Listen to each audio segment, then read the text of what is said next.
that you tested all telcos. Kahit na animal picture yung papakita, tatanggapin.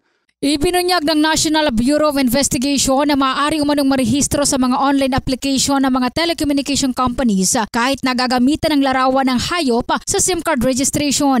Sa isinagawang Senate hearing, sinabi ni NBI Cybercrime Division Chief Jeremy Lotok na sinubukan nilang gumamit ng mga government IDs na iba't iba ang pangalan na may larawan ng nakangiting unggoy pero lusot ito at successfully registered pa din. Yeah, the picture on the left, Your Honor, ano po yan, yung monkey po na. No?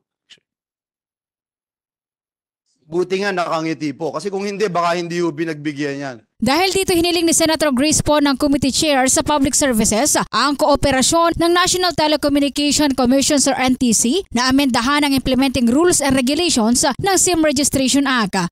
Dito po sa issuance na ito na may issue po ng NTC, magkakaroon po ng guidelines kung paano po i-weed out or aalisin yung mga spurious registration. Dagdag pa ni Lotok na laganap din sa Facebook ang bentahan ng mga registered na SIM cards at madalas na bumibili nito ang Pogo. Yeah, yan yung isa sa mga challenges namin. At the same time, Your Honor, yung itong mga registered SIM card talaga, rampant yung sale nito, Your Honor, sa Facebook.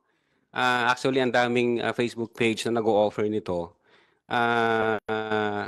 At the same time, ang mga buyer nito, based sa experience namin, yung malalaking yung Pogo operators, and then dun sila kinokulate nila lahat and then ginagamit nila. Yan ang report natin sa inyo ng Drive Max Adult Herbal Capsule, lalaking laging umaangat. Ito si Brigada Julie Rodriguez Belien, in the heart of changing lives ng Brigada News of Philippines, the Music and News Authority.